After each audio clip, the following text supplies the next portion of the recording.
ഏതൊക്കെയോ മയക്കുമരുന്നുകളിൽ മുങ്ങിപ്പോയൊരു പുത്രൻ രാത്രി വീട്ടിൽ വന്ന് വാതിൽ മുട്ടുമ്പോൾ സാറേ പേടിയാണ്.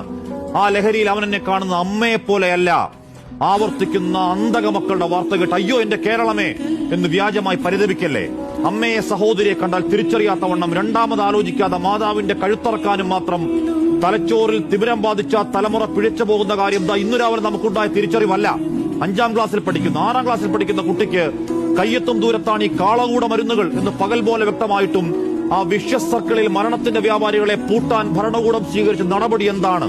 ബോധവൽക്കരണം, വിമുക്തി എന്നൊക്കെ പറഞ്ഞ് കാലഹരണപ്പെട്ട ആയുധങ്ങളും പിടിച്ചാണ് ആ പോരാട്ടമെങ്കിൽ കാത്തിരിക്കണം. എപ്പോൾ വേണമെങ്കിലും പള്ളക്ക് കയറാവുന്ന ഒരു കത്തി തലയിൽ കൈവച്ച് ഇനിയും കാണാം ബോധം നഷ്ടപ്പെട്ട് പേയിളകിയവരുടെ ബ്രൂട്ടൽ നരഹത്യകൾ.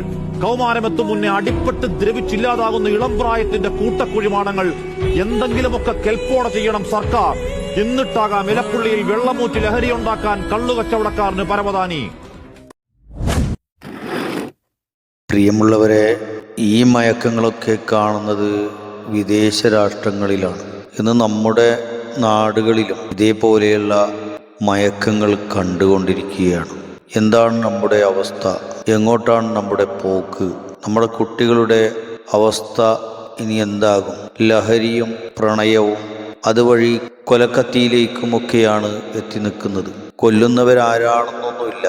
അത് അന്യരെന്നോ കുടുംബക്കാരെന്നോ ബാപ്പയെന്നോ ഉമ്മയെന്നോ ഒന്നുമില്ല. കൊന്ന് കളയുകയാണ്. മനുഷ്യജീവന് തന്നെ വിലയില്ല. മനുഷ്യൻ മയക്കത്തിലാണ്. പണമുണ്ടാക്കുന്ന തിരക്കിൽ പലപ്പോഴും പലതും നമ്മൾ വിസ്മരിക്കുകയാണ്. ഇത് വിദേശത്തുള്ളതാണെങ്കിൽ നമ്മുടെ നാട്ടിൻ്റെ അവസ്ഥയും ഇങ്ങനെ തന്നെയാണ്. നമ്മുടെ സമൂഹത്തിൽ ഇപ്പോൾ ലഹരിയുടെ അവൈലബിലിറ്റി വളരെയധികം കൂടുതലാണ്. ലഹരി ചെന്ന് കഴിയുമ്പോൾ നമ്മുടെ തലച്ചോറിന്റെ മുൻവശം, അതായത് പ്രീഫ്രോണ്ടൽ കോർട്ടക്സ് എന്ന് പറയും, അതാണ് പലപ്പോഴും നമുക്ക് എന്തെങ്കിലും ചെയ്യണം എന്നുള്ളൊരു ത്വര ഉണ്ടെങ്കിൽ പോലും നമ്മളെ നിയന്ത്രിക്കുന്ന ഒരു ബ്രേക്ക് എന്ന് പറയാം, ബ്രേക്കിന്റെ ഒരു ലിവർ എന്ന് വേണമെങ്കിൽ പറയാം. അപ്പോൾ നമുക്കൊരാളോട് വൈരാഗ്യമോ അല്ലെങ്കിൽ ഒരു പകയോ ഒക്കെ ഉണ്ടെങ്കിലും അവരോട് മോശമായി പെരുമാറിക്കൂടാ അല്ലെങ്കിൽ അവരെ ആക്രമിച്ചുകൂടാ എന്ന് നമ്മളെ പിന്തിരിപ്പിക്കുന്ന ഒരു ഘടകമാണ് ഈ തലച്ചോറിന്റെ മുൻവശത്തുള്ളത്. അപ്പോൾ ലഹരി ചെന്ന് കഴിയുമ്പോൾ, അത് മദ്യമാണെങ്കിലും സിന്തറ്റിക് ഡ്രഗ്സ് ആണെങ്കിലും ഏത് ലഹരി വസ്തുക്കളാണെന്നുണ്ടെങ്കിലും അത് ചെന്ന് കഴിയുമ്പോൾ ഈ ബ്രേക്ക് ചെയ്യുന്ന ഒരു കപ്പാസിറ്റി തലച്ചോറിന് നഷ്ടപ്പെടുന്നു. ഇങ്ങനെ ഈ കപ്പാസിറ്റി നഷ്ടപ്പെട്ട് കഴിയുമ്പോൾ ഒരു ചെറിയ പ്രകോപനം വന്നാൽ പോലും അക്രമാസക്തമാകാനുള്ളൊരു സാധ്യത കൂടുതലാണ്. രണ്ടെന്ന് പറയുന്നത് ഇൻടോക്സിക്കേഷൻ, അതായത് അളവിലധികം ലഹരി ഉപയോഗിക്കുകയാണെന്നുണ്ടെങ്കിൽ, ഉദാഹരണത്തിന് ഇപ്പോൾ കഞ്ചാവ് പോലുള്ള ലഹരി അതിപ്പോൾ നിരന്തരം ഉപയോഗിച്ചുകൊണ്ടിരിക്കുകയാണെന്നുണ്ടെങ്കിൽ ആ ഒരു രീതിയിലേക്ക് ക്രോണിക് ആയിട്ടുള്ള യൂസ് ഉണ്ടെന്നുണ്ടെങ്കിൽ ആ ഒരു രീതിയിലേക്ക് വരാനുള്ള സാധ്യതയുണ്ട്. പക്ഷേ സിംഗിൾ യൂസിനാണെങ്കിൽ പോലും ഒരു പക്ഷേ അത്തരം രീതിയിലുള്ള ഒരു പ്രവണത വരാം. നമ്മൾ ചരിത്രം പരിശോധിച്ചാൽ പോലും ഏകദേശം ഒരു 1770-കളിൽ മുതൽ ഇത്തരം റിപ്പോർട്ട്സ് വളരെയധികം നമ്മുടെ ലോകത്തിന്റെ പല ഭാഗത്തായിട്ടുണ്ട്. അതായത് ഇത്തരം പ്രശ്നങ്ങൾ വന്നു കഴിയുമ്പോൾ ഒരു കൊലപാതകത്തിൽ അവസാനിപ്പിക്കാതെ ആ ത്വര അടങ്ങുന്നത് വരെ ചെയ്യാനുള്ള ഒരു സാധ്യതയുണ്ട്. ഒന്ന് കാണാൻ സൗന്ദര്യമുള്ള കുപ്പികളിൽ മനോഹരമായ കളർ ചേർത്തി സുന്ദരമായ മധുരപാനീയം പോലെ പരസ്യമായി വിൽക്കപ്പെടുന്നതാണ്. എങ്കിലും ആ ഷോപ്പുകൾക്ക് മുന്നിൽ ക്യൂ നിൽക്കുന്ന ആളുകൾ തലകുനിച്ചുകൊണ്ട് ഇടത്തും വലത്തും നോക്കാതെയാണ് നിൽക്കുന്നത് എന്നത് എത്രമാത്രം നാണിച്ചുകൊണ്ടും ലജ്ജിച്ചുകൊണ്ടുമാണ് ഈ മദ്യം അവർ കുടിക്കുന്നത് എന്ന് നമ്മെ ബോധ്യപ്പെടുത്തുന്നുണ്ട്. പാനീയമായാലും ഖരവസ്തുവായാലും വായിലൂടെ കഴിക്കുന്നതായാലും ഇഞ്ചക്ഷൻ ചെയ്ത് ഉള്ളിലേക്ക് വിടുന്നതായാലും എല്ലാം മയക്കം തന്നെയാണ്. മയക്കം എന്ന് പറയുന്നത് ബുദ്ധിയെയാണ് മയക്കുന്നത്. ഇതര ജീവികളിൽ നിന്ന് മനുഷ്യനെ വേർതിരിച്ചു നിർത്തുന്ന കാര്യം മനുഷ്യന്റെ വിവേകമാണ്. മൃഗങ്ങളെപ്പോലെയല്ല മനുഷ്യൻ. മനുഷ്യന്റെ ജീവിതത്തിന് വ്യവസ്ഥിതിയുണ്ട്. മനുഷ്യന് ഹയാ ഉണ്ട്. അനിയന്ത്രിതമായ സ്വാതന്ത്ര്യം വേണമെന്ന് പറയുന്ന ലിബറലിസ്റ്റ് കമ്മ്യൂണിറ്റികൾ പോലും ഉടുതുണി അഴിച്ചിട്ട് റോട്ടിലൂടെ നടക്കാൻ തയ്യാറാകുന്നില്ല. എന്തെങ്കിലും മാത്സര്യ ബുദ്ധിയുടെ അടിസ്ഥാനത്തിൽ എപ്പോഴെങ്കിലും അങ്ങനെ ചെയ്യാൻ തയ്യാറായാലും അത് ജീവിതത്തിന്റെ ഒരു രീതിയാക്കിയെടുക്കാൻ എന്തുകൊണ്ടാണ് അവർ തയ്യാറാകാത്തത്? മനുഷ്യനാണ്. മനുഷ്യൻ മൃഗങ്ങളെപ്പോലെയല്ല. മനുഷ്യൻ വസ്ത്രം ധരിക്കുന്നുണ്ട്. മനുഷ്യൻ കഴിക്കുന്ന ഭക്ഷണം പ്രകൃതിയിൽ നിന്ന് നേരിട്ട് ലഭിക്കുന്ന ഉൽപ്പന്നങ്ങൾ മാത്രമല്ല, അവയെ പ്രോസസ് ചെയ്തുകൊണ്ട് വേവിച്ച് പ്രത്യേകമായ പാചകത്തിലൂടെയാണ് മനുഷ്യൻ ഭക്ഷണം കഴിക്കുന്നത്. മനുഷ്യൻ പാർപ്പിടമുണ്ടാക്കുന്നതിന് വ്യവസ്ഥാപിതമായ രീതികളുണ്ട്. മനുഷ്യ ജീവിതത്തിനകിലം പ്രത്യേകമായ ഒരു ചട്ടക്കൂടുണ്ട്. മനുഷ്യൻ ചിന്തിക്കുന്നവനാണ് ഇതിന് കാരണം, മൃഗങ്ങളെ പോലെയല്ല. ഈ മനുഷ്യനെ മൃഗമാക്കി മാറ്റാൻ വേണ്ടിയാണ് മയക്കുമരുന്ന് കൊടുക്കുന്നത്.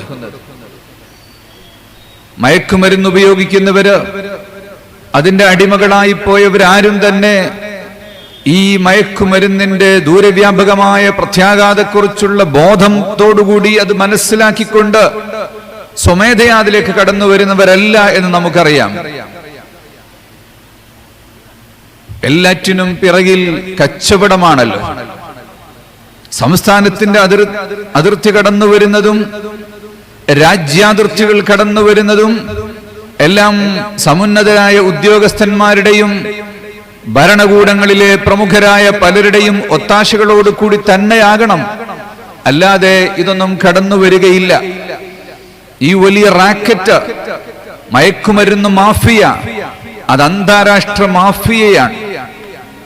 പണം എങ്ങനെയെങ്കിലും ഉണ്ടാക്കണം എന്ന് ചിന്തിക്കുന്നവർ, മനുഷ്യനെ കൊന്നിട്ടും നശിപ്പിച്ചിട്ടും എന്ത് ചെയ്ത് സംഹാരം ചെയ്തിട്ടായാലും വേണ്ടിയില്ല പണമുണ്ടാക്കണം എന്ന് ചിന്തിക്കുന്ന മനുഷ്യർ യഥാർത്ഥത്തിൽ അവർക്ക് സ്വന്തത്തെക്കുറിച്ച് ബോധമില്ലാത്തത് കൊണ്ടാണ്. മതമാണ് മനുഷ്യനെ രക്ഷിക്കുന്നത്. ഇത്തരം മയക്കുന്ന കറുപ്പുകളിൽ നിന്ന് മനുഷ്യനെ രക്ഷിക്കുന്ന ഒരേ ഒരു കാര്യം, അത് മതം തന്നെയാണ്. മതം മാത്രമാണ്. തന്റെ ജീവിതത്തെക്കുറിച്ചും ജീവിതാനന്തര ജീവിതത്തെക്കുറിച്ചും ബോധമുള്ള ആളുകളാണ് ഈ ജീവിതം നന്നാക്കണമെന്ന കാര്യം ചിന്തിച്ചുകൊണ്ടിരിക്കുന്നത്. നമ്മുടെ നാട്ടിൽ ഇറങ്ങേറുന്ന ഈ ഒരു ദാരുണമായ അന്തരീക്ഷം, വളരെ ഗൗരവതരമായ രീതിയിലാണ് ലഹരി നാട്ടിൽ വ്യാപിച്ചുകൊണ്ടിരിക്കുന്നത്. ഈ അടുത്തൊരു യുവതിയെ പിടികൂടിയപ്പോ അവളുടെ ബാഗിൽ നിന്ന് ലഭിച്ചത് 8 വിദ്യാലയങ്ങളുടെ യൂണിഫോമാണ്. ഓരോ കലാലയത്തിൽ ചെല്ലുമ്പോഴും അവിടുത്തെ യൂണിഫോം ധരിച്ച് അവിടുത്തെ പെൺകുട്ടികൾക്കിടയിൽ കറങ്ങി അവർക്കിടയിൽ മരുന്ന് വിതരണം ചെയ്യുകയായിരുന്നു അവളുടെ ജോലി. ഇത് തന്നെയാണ് നാട്ടിൽ നടന്നുകൊണ്ടിരിക്കുന്നത്. സ്കൂളുകളെയും കോളേജുകളെയും മദ്രസകളെയും മസ്ജിദുകളെയും അടക്കം കേന്ദ്രീകരിച്ചുകൊണ്ടാണ് ഈ റാക്കറ്റുകൾ പ്രവർത്തിക്കുന്നത്. എന്തെല്ലാം പാനീയങ്ങൾ പടച്ചറപ്പ് നിനക്ക് അനുവദിച്ചു. പാല് മുതൽക്ക് തേന് മുതൽക്ക് എല്ലാ ജ്യൂസുകളും അനുവദിച്ചു, എല്ലാ പാനീയങ്ങളും അനുവദിച്ചു. പക്ഷേ നജസ് കുടിക്കല്ല, കള്ള് കുടിക്കല്ല, ബ്രാൻഡി കുടിക്കല്ല, വിസ്കി കുടിക്കല്ല. ശരീരത്തിനും ആരോഗ്യത്തിനും ബുദ്ധിക്കും ഹാനികരമായി ബാധിക്കുന്ന ലഹരി ഉപയോഗിക്കല്ല. തടി കേടുവരുത്തല്ല, ബുദ്ധി നഷ്ടപ്പെടുത്തല്ല, നജസ് തിന്നല്ല, നജസ് കുടിക്കല്ല എന്ന് പടച്ചറപ്പ് പറഞ്ഞപ്പോ ഇതെല്ലാം അനുവദിച്ച റബ്ബ്, പാല് തന്ന റബ്ബ്, തേന് തന്ന റബ്ബ്, ജ്യൂസ് തന്ന റബ്ബ്, ഫ്രൂട്ട്സുകൾ മുഴുവനും തന്ന റബ്ബ്, കരിമ്പിൻ തോട്ടം തന്ന റബ്ബ്, കഴിക്കുന്ന ആഹാരങ്ങൾ മുഴുവനും ആകാശത്ത് നിന്ന് വെള്ളം ഇറക്കി വിട്ട് ഈ ഭൂമിയിൽ നിന്ന് മുളപ്പിച്ചു തന്ന റബ്ബ്. ആരാ നിനക്ക് അന്നജം തരുന്നത്? ആരാ ഗോതമ്പ് തരുന്നത്? ആരാണ് നെല്ല് തരുന്നത്? ആരാണ് അരി തരുന്നത്? ആരാണ് ഫ്രൂട്ട്സ് തരുന്നത്?